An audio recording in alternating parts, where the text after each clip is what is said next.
Warning. This video contains opinions, so don't flip your shit, okay? How's it going, guys? My name's Patrick. Welcome to the channel. Today I'm going to be bringing you guys a writing video that is going to center around the topic of the top 5 things that no writer can go without. Now, one quick note before we start. This list is in no particular order. Each of these items are pretty equally indispensable, so keep that in mind.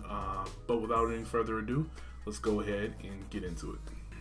So first up on the list is the writer's notebook. Now, this notebook doesn't need to be fancy or anything. Doesn't need to be a composition book or a journal or a spiral, or it doesn't need to be any of that. And actually, in today's day and age, it's probably not even a notebook at all.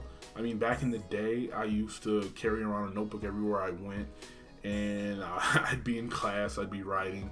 Teachers probably thought I was writing notes, but not for class. I was, working on stories and stuff. But today I've upgraded to, not today specifically, but currently I use Google Docs and Google Drive. So I write down all my outlines, all my notes, themes, motifs, anything relevant to my story. I write it down in a Google Doc, or I write it in Microsoft Word and then upload it to Google Drive. But the point is that the writer's notebook is a place where we writers, we keep all of our ideas stored together in a central place, and it just holds all our ideas, and we couldn't go without it.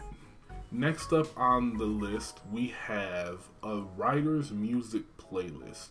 Now, typically a writer uses their musical playlist to help generate ideas, stimulate thought, aid in the writing process, do all type of stuff like that, which is what makes it so indispensable.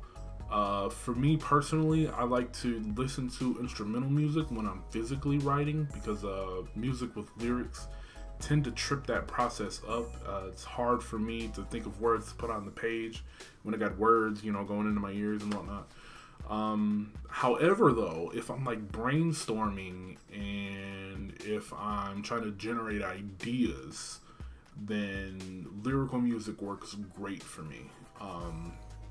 As far as genre goes, I tend to use whatever genre I feel like matches what I'm trying to do, if that makes sense. So, like, for example, if I'm writing an action scene or something, I'd be looking for instrumental music that's fast paced, fast tempo, loud, lots of drums, stuff like that. Moving on, the next item on the list is a writer's sanctuary. So, in a nutshell, this is pretty much any space that a writer values the most, and they get their most productive work done here. Writing really is an activity that you can do anywhere, to be honest, as long as you have paper, pencil, some type of writing mechanism. You can write anywhere. You can be at a cafe, get you a cup of coffee, but I mean, those can be loud and boisterous, and it can be hard to concentrate. You could be at a library or something. You can really write pretty much anywhere where you have the tools to write, but you're probably not going to be as productive as you are when you're in your sanctuary space. For me, that space is my bedroom / office. A lot of people could just use their bedroom and lay on the bed, but I kind of find like when I'm laying in the bed writing, I get real sleepy and kind of lazy.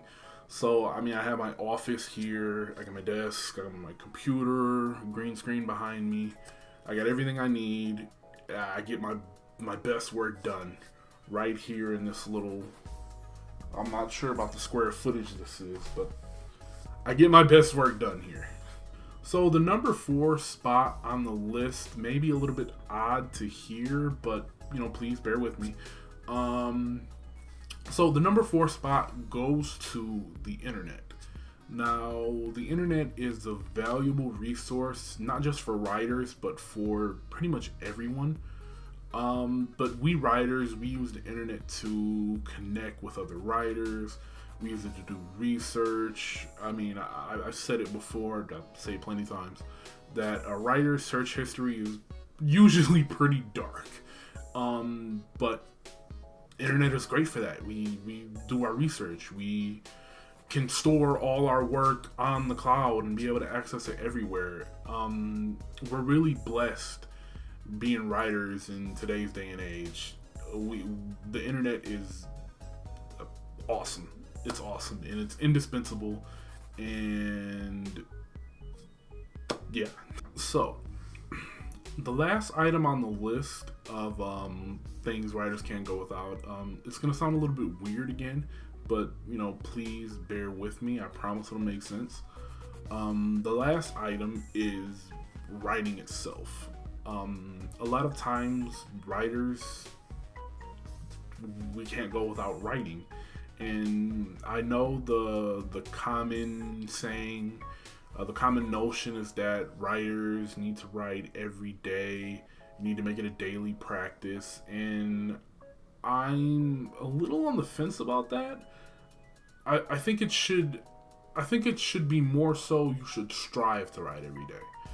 I feel like sometimes life is just a little bit too chaotic, a little bit too crazy at times to be able to legit write every day. I mean, especially if you have a family, kids, whatever you got going on, sometimes at the end of the day, sometimes you just aren't physically able to do it. And if you go too long without that, like me, if I go more than a couple days without writing, I feel like shit. I don't feel well.